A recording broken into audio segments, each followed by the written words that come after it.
Okay, thank you very much, comrades, members of the press, the leadership of the party. It's nice that we meet this morning. Many of you observe. Firstly, I've never seen so many cameras in a long time. First, I've got my camera mbili, so. But it is nice. So I wish to welcome you. Like the master of programs has announced, I'm going to read my text. And the reason, if you could just please control the people at the back there.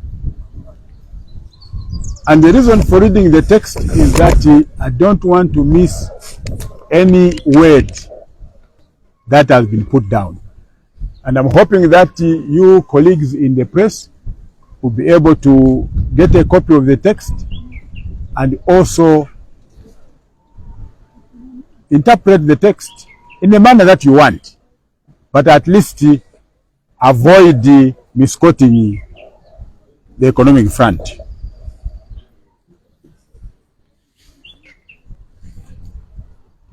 So here we go.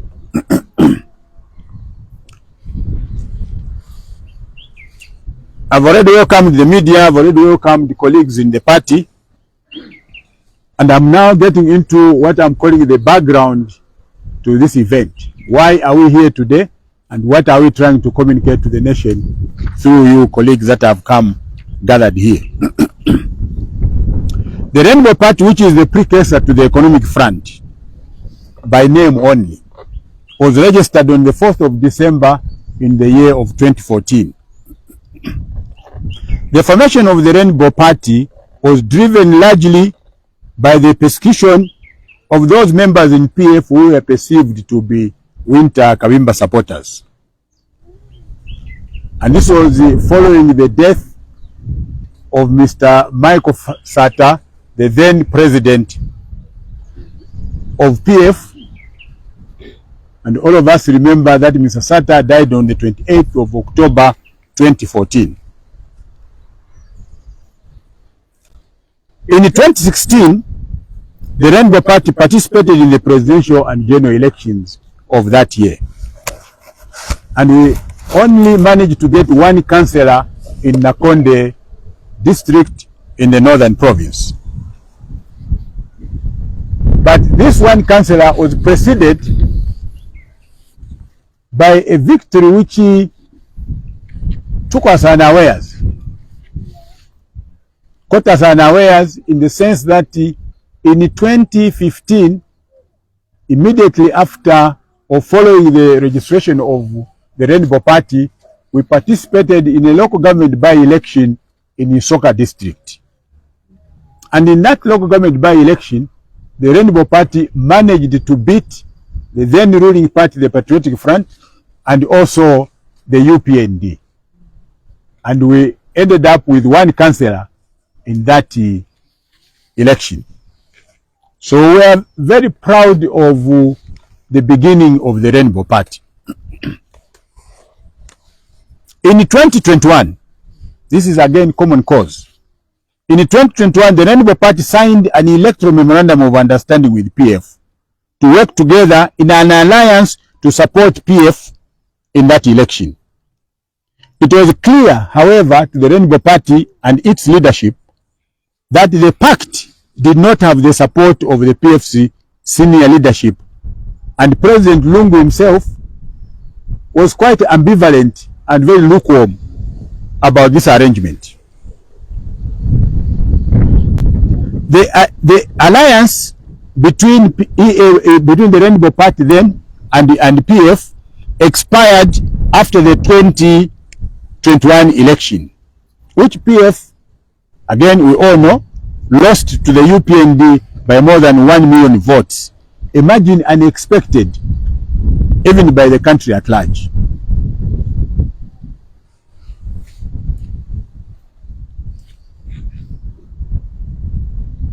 We had taken this decision to support the Patriotic Front with the full understanding of the party's bad governance record at the time and high levels of perceived corruption. This decision that we took has dogged us from that time. We have been accused by many of being unprincipled. How could you support PF when you knew PF was corrupt, when you knew PF was involved in hooliganism, when you knew that PF was involved in thuggery? How in God's name would you ever think that you should support the Patriotic Front? Our answer to this question is a simple one. Because the majority of the Rainbow Party members came from the PF, there was this natural affinity to the then ruling party.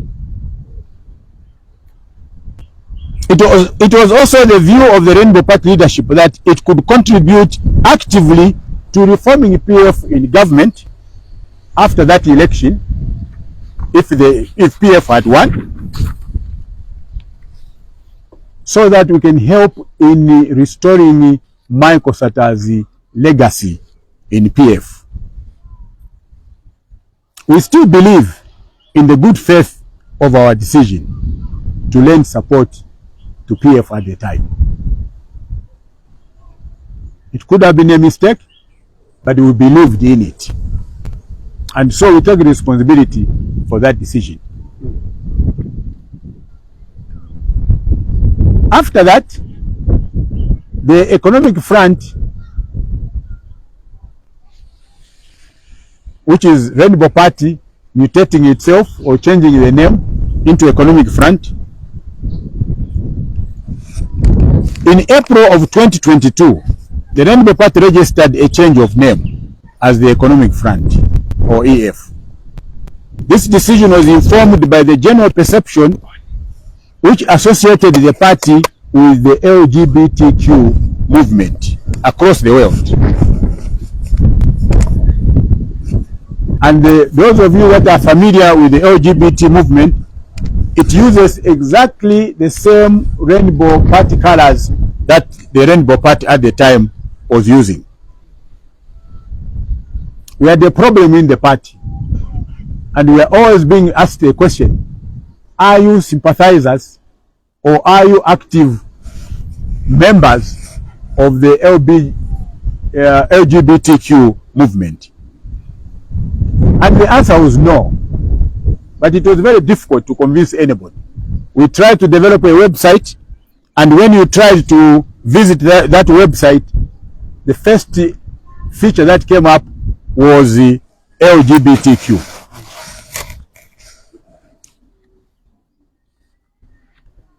It was also the view of the party leadership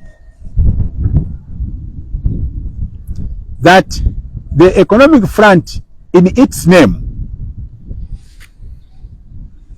should now deliberately direct its program of action on how to transform a third world neoliberal economy, which both the PF and the UPND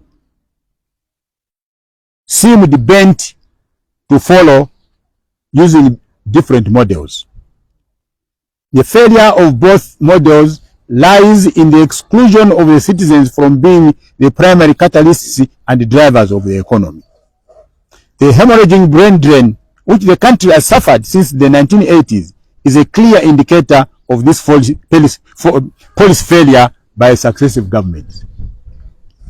We believe in the Economic Front that the only way we are going to change this country's economy, the only way we are going to make this economy functional and make it deliver to the Zambian people, is to ensure that the Zambians get involved as primary drivers of all the economic activities of this country. We do not believe that foreign direct investment should be the primary driver of this economy. We believe that FDI should be the secondary driver, and the primary driver of this economy should be you and me and the Zambians out there.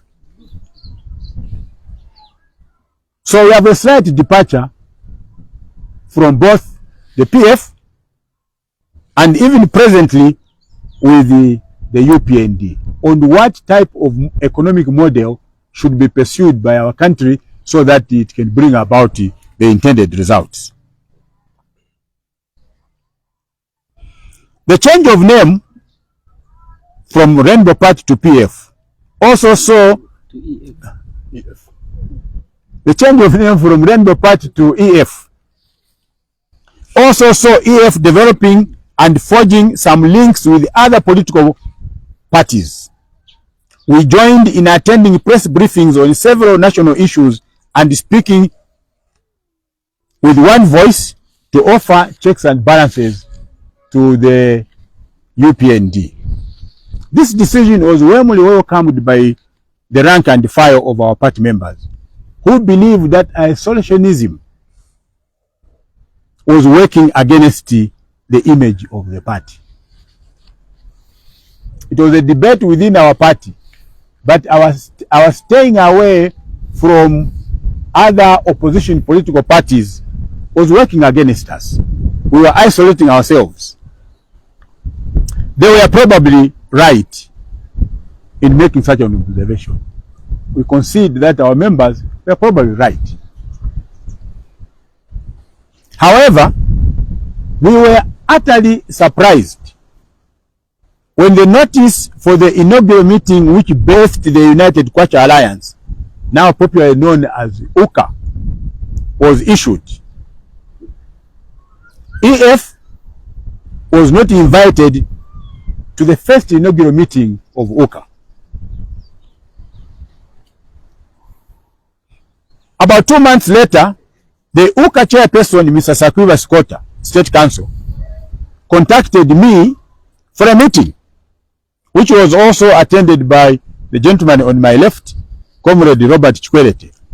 And the meeting took place at our chambers of WM Kabimba and Company. It was Chairman Scotta's position that EF be invited to join the UKA.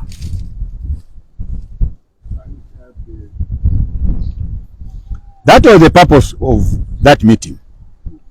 In our response, and this is important, in our response to Chairperson Sakwiba Scotta, we informed him that such a decision could only be made by the Central Committee of the party, which is the highest organ of our party structures below the National Congress. Since UKA seemed to be only a loose alliance, we requested the UKA chairperson to avail us documents, if any, which carried the objectives and principles of the organization, to assist us in reporting this matter to the Central Committee of the party. To date, we have not received any document from UKA following that meeting. As we all know, UKA itself has been struggling to get registered by the Chief Registrar of Societies. And because of this lack of information that we've been waiting for, we've been unable to report one way or the other to the Central Committee about that meeting. It is now common cause that PF is the largest and dominant party in UKA, and hence UKA as torchbearer. Our view as EF, which is indisputable about this UKA arrangement, was that the members of EF would resist another association with the PF, which was similar to the situation we had under the 2021 Memorandum of Understanding. During the 12th Central Committee meeting, which was held in December 2023, the issue of the possibility of forging links with other political parties was raised. However, this was raised in an informal manner, and the motion generated some debate.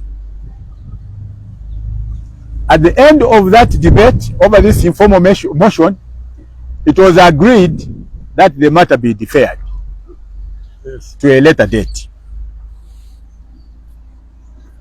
On 10th of August 2024, the Central Committee of the party, that is EF Central Committee, held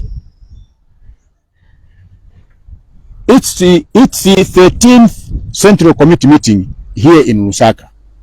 And one of the items on the agenda was political party alliances. The President's report to the Central Committee on this agenda item is reproduced here below. Now, I'll just read to you my report to the Central Committee over this matter, because I think it is important to understand where we're coming from and where we are going. And here is the verbatim reproduction of that report. The country has in the last few months been gripped by the spirit of the United Kwacha Alliance-UKA. This group is composed of at least 12 political parties, with the PF, Citizens First, National New Heritage Party, and the NDC of the Imboera faction. These being some of the notable ones. The alliance staged a successful political rally in Kitwe sometime in June this year, 2024. The idea of an opposition political party alliance is no doubt a noble one, and EF should encourage it. However, for some reasons which have never been disclosed to EF, the party was not invited to the inaugural meeting of UKA. Other political parties who were excluded were the Socialist Party and Sean Tembo's PEP. The latter has since joined the coalition. In May, the report continues, in May 2024, the Vice President, Robert Chikwete, and the party president met Mr. Sakwiba Scott, the chairman of UKA, at the chambers of Mrs. W.M. Kabimba and Company. The meeting was to discuss EF's membership in the alliance. The position we took was that we needed to understand as EF what UKA was all about, its objectives, organizational structure, and principles, or the constitution, if you want, which were some of the documents or issues raised with the UKA chairperson. Mr. Scotta promised us, the two of us, that there was a meeting to be held the following week where all these matters would be discussed and concluded. This included the registration of the alliance with the Chief Registrar of Societies. We have not heard from him since the said meeting. The report continues. I also note from the general comments made by EF members, especially the senior ones, even at the level of members of the Central Committee, that there is interest shown about UKA. The Central Committee will recall that when this matter arose for discussion last time, the meeting was divided with some of our MCCs advocating for an alliance with the UPND as one possibility.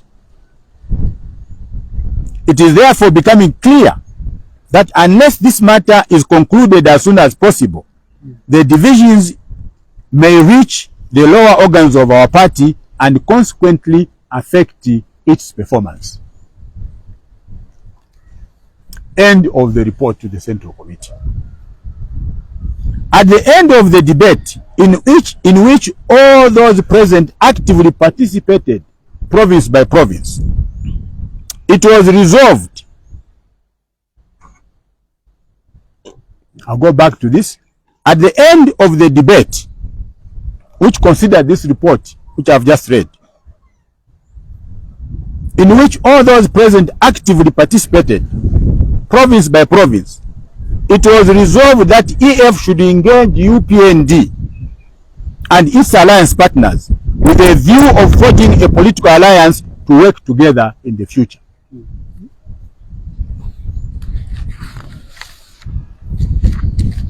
The EF team to these alliance talks of engaging UPND will be led by Vice President Chikwete.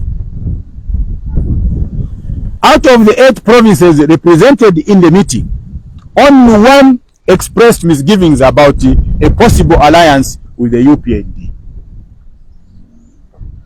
This, in our view, is a clear demonstration of the existence and practice of democracy in our party, a record which we are indeed proud of as EF. The next question is, why an alliance with UPND and its political party partners? We believe as EF that the UPND in government has presented a glaring contrast with the political culture the country experienced under the ECAO era of PF. The determination by the UPND in government to fight corruption past and present is a noble cause which should be supported by all well-meaning citizens of our country. Against all our pre-election fears in 2021 that UPND would avenge the injustices which its leadership and members suffered under PF, UPND has proven its cynics wrong, including myself. I had deep fears in 2021 that if UPND wins an election, there was going to be mayhem in this country. And that I can disclose. But I was wrong. UPND has just proven otherwise.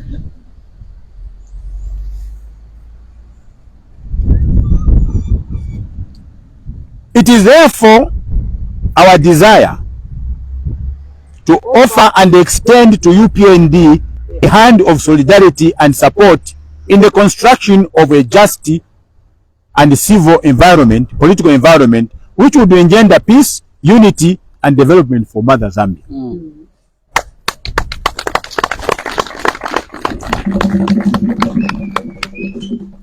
We believe that Zambia is bigger than what divides the EF and UPND. We believe that Zambia is bigger than what divides EF and UPND.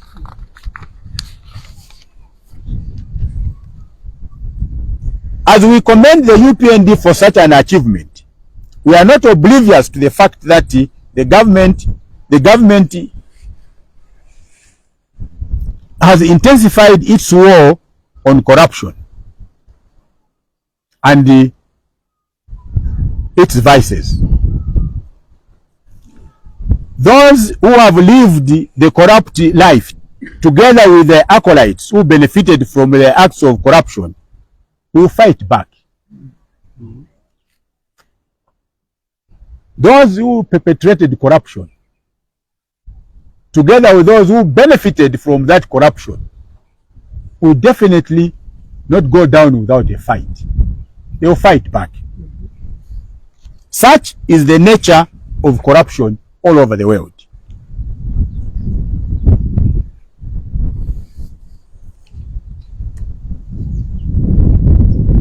Those caught up in the web of accountability,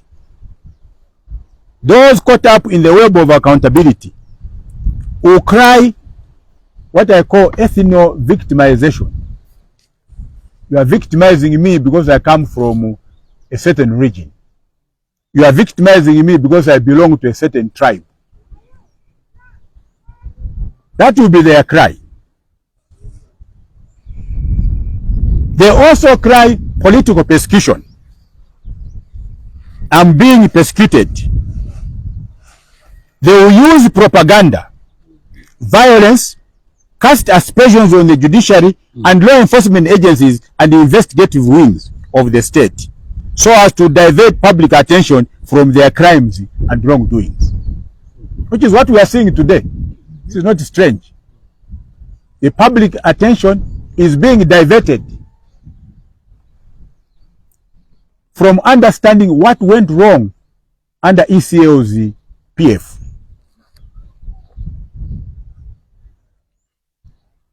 It is also not uncommon for the corrupt to attempt to distort historical facts and erode national memory, to try to cast themselves in a good light with the present in order to win sympathy from the very same people they exploited. We have been here before. If you listen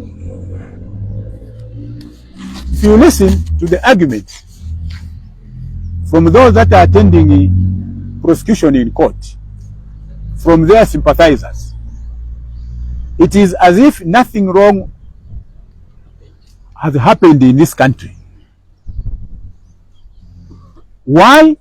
They want to ride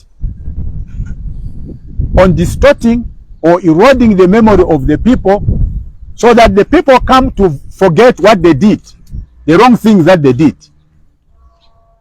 and only sympathize with them in the present. What they forget is that these are the very people that they exploited. These are the very people they stole wealth from. And all that is happening is that the people are demanding their wealth back.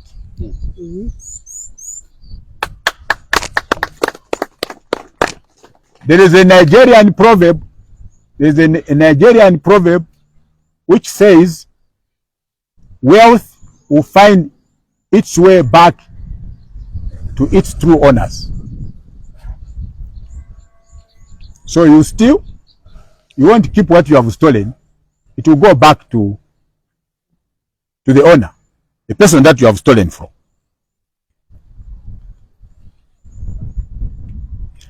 Our desire to work with the UPND Alliance is informed by the need for us to influence events from the inside in a less acrimonious manner. Yes. Most of the time when I've featured on radio or TV programs, call-in programs, one of the questions that frequently arises is, you sound like you have very good ideas. Why don't you take those ideas to UPND? Why don't you meet HH and give him those ideas? And my answer has been very simple. HH has an intelligence system, and I hope the system is recording what I'm saying, if it is good, and they can act on the good ideas which I'm putting forward. Now we are saying we want to have that opportunity inside this UPND Alliance to make our proposals, to make our suggestions. And because of this arrangement, now I have access to HH to go and put forward the ideas that I think are helpful to this country.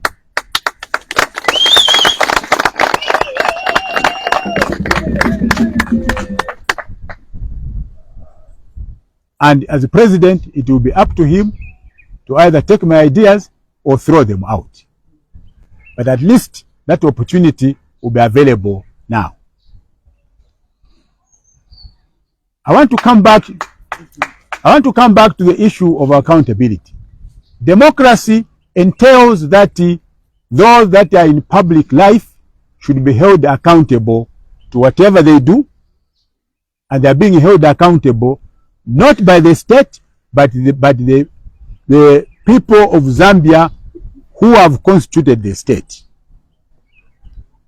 So accountability and democracy go together. So if you are in possession of wealth which is disproportionate to your income, surely the people through the state must ask you how you acquired that wealth. I was being told, that one former PF minister was on a radio program, and when he was asked how come he has accumulated what he has, his answer was, you don't know that there are so many privileges in government when you are minister.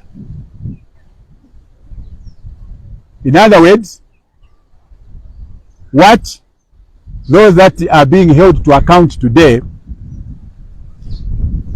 what they have, according to them, is because of the privileges that they enjoyed and that they earned that lawfully without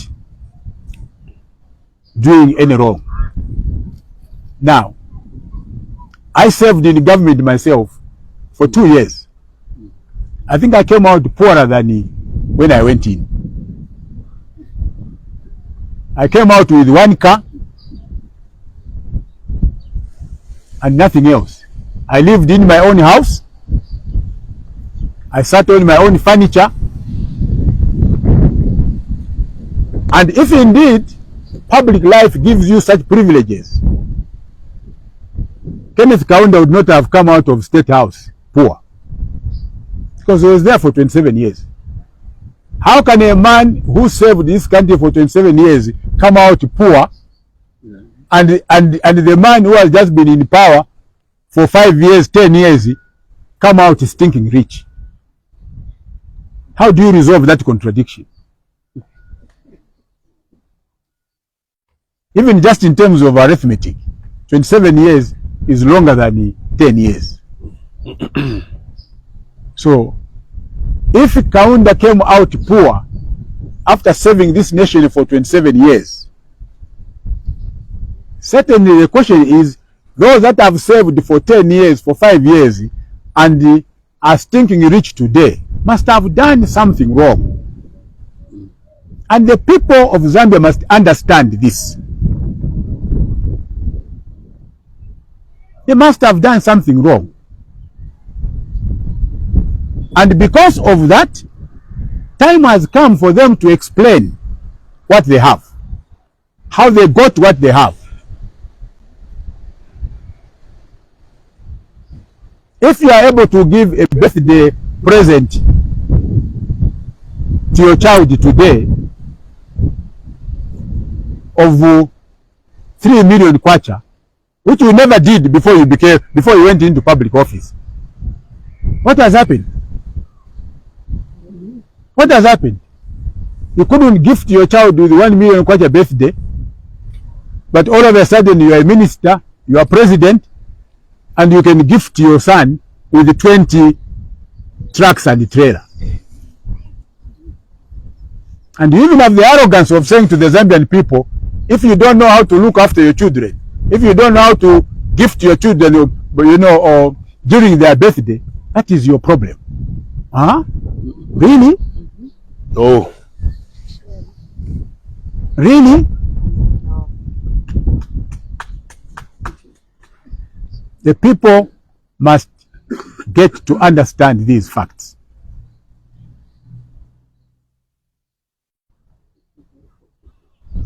If the latest case now of Pitscon investment, Chakuti, where 107 properties have been discovered, built out of contracts intended for road construction. Contracts intended for road construction. 4 contracts with falsified details of engineers that do not exist, or if they do, they don't belong to that company. The question I ask myself, and I can ask this on behalf of the Zambian people, did Pitscon give itself those contracts? The answer is no. Did Pitscon evaluate those contracts alone, by themselves? The answer is no. Where are the people who evaluated those contracts? 4 contracts, all of them wrong. What has happened? Surely somebody in the local government ministry at that time must get to answer these questions. What is happening to UPND? What is happening to your investigating wings? How can Pitscon be wrong alone, and those who evaluated the wrong contracts are right? How is that possible? I find it difficult to understand. We cannot have development in this country for as long as corruption thrives. We cannot have development in this country for as long as those who get into public office think that they are standing in front of an ATM machine.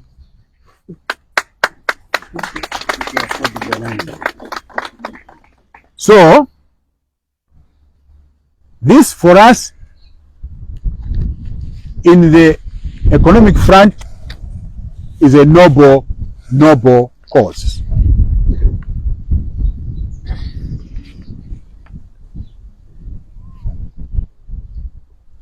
I want to say this to the nation, that our desire to work with the UPND Alliance is not going to be a bed of roses. That we know, and we are conscious of this. But we are prepared to try. And only those that try in life have succeeded. So we are going to try.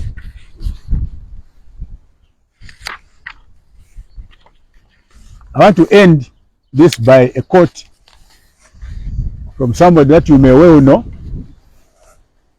Albert Einstein,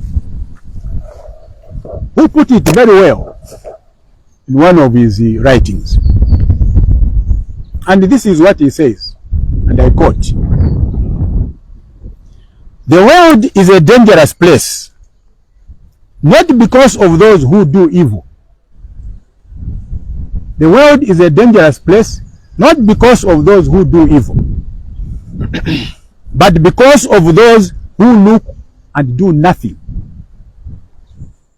The world is a dangerous place, not because of those who do evil, but because of those who look and do nothing.